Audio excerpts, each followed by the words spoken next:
I first met Bill Parcells during the 1982 campaign. Bill came in as our new defensive coordinator, and he had an immediate impact on, I think, all of us. And we knew that it was a new sheriff in town almost immediately the day he arrived. Shut up! Time out! It was unorthodox, his methodology. It was very, very forceful. What the are you doing? Stand 10 yards in the backfield. Get up on the line. But he did it with a sense of humanity. Hey, Phil, I'll run the game. I don't know who you're sending in. I'm sending goal line in, Well, bud. somebody give me something. Okay. I ain't got time to make a call. When Bill first came to us, he took a sabbatical almost immediately because he had some personal issues that he wanted to deal with. And I asked him, well, why would you want to come back to this madness of NFL coaching if indeed you had a secure position as an insurance salesman? He said, George, I sat in that office, I sat in that room day after day, and I came to one definitive conclusion. I am a football coach, period. And that's why I'm back here with the Giants. In 1986, just 3 seasons after being promoted to head coach, Parcells led the New York Giants to a 14-2 record and the franchise's first Super Bowl appearance. First and goal from the 1-yard line. Power set. Joe Morris near side to the right. He's going in, standing up, and this one's history.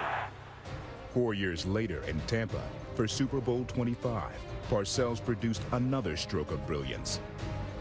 Super Bowl 25, I think that, to be honest with you, I think Buffalo had the better team. But Bill Parcells had the uncanny ability to have these guys rise at the appropriate time. O.J. touchdown! O.J. Anderson was the MVP of that game. Most people had given up on O.J., but not Bill Parcells. Bill kept motivating O.J. to tell him, you still got a little bit of tread on the tires. It was absolutely right. And as a result of that, he also produced his second Super Bowl victory. Snap, spot, in the air. It's got the distance. It is no good! And the Giants are going to win the Super Bowl. It's easy to assess Bill's his qualities, his attributes, because first of all, you have to start with his football IQ, which I think is unprecedented. The second thing, he is an absolute master at identifying talent, and not only the talent that's on the football field, but those that he depends on as his assistant coaches. And he was a master at motivating. Come on, Romo. You should have known pre-snap what to do there. Bill Parcells looked at every individual differently, and he was able to understand what was it that really was able to push him over the top to get him to see more and deliver more of himself. You go double see me, man. You don't hook it up. Don't you make your mind up with him. I'm trying to get the first down. It's about competition here, son. You know what I'm saying? Bill was an in-your-face coach, and he was a perfectionist, which, it drives you crazy because if Bill sees something that he doesn't like, he's going to stop. He's going to make you perform it over and over again until you get it right.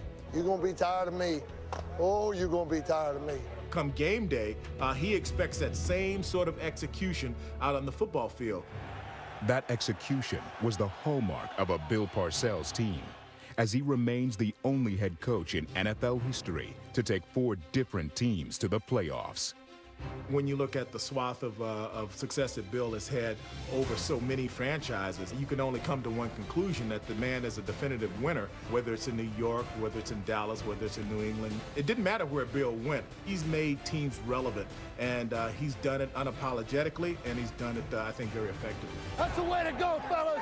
Attaboy, there you go. I think that the true remembrance of Bill Parcells is his results. Him being hoisted upon the shoulders of those guys who respected and admired him being underdogged in so many ways and emerging victoriously. I think he should be remembered as the winner that he is. I am honored to present my coach, Bill Parcells, for enshrinement into the Pro Football Hall of Fame. Ladies and gentlemen, presenting Bill Parcells for enshrinement into the Pro Football Hall of Fame, George Martin.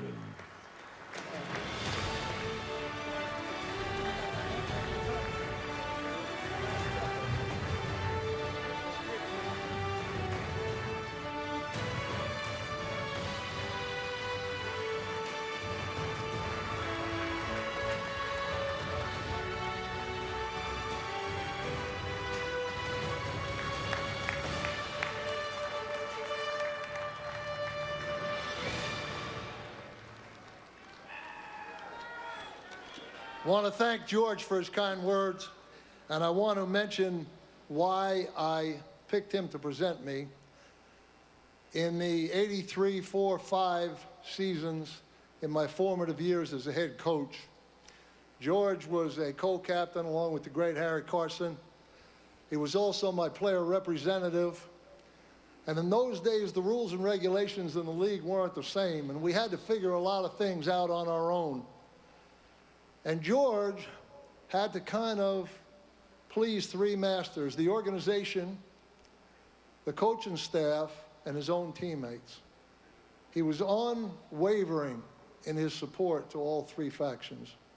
And quite frankly, ladies and gentlemen, without that support, I don't think I'd be here tonight. He was a great, great help to me. And I'm honored to have him present me. I want to thank the committee.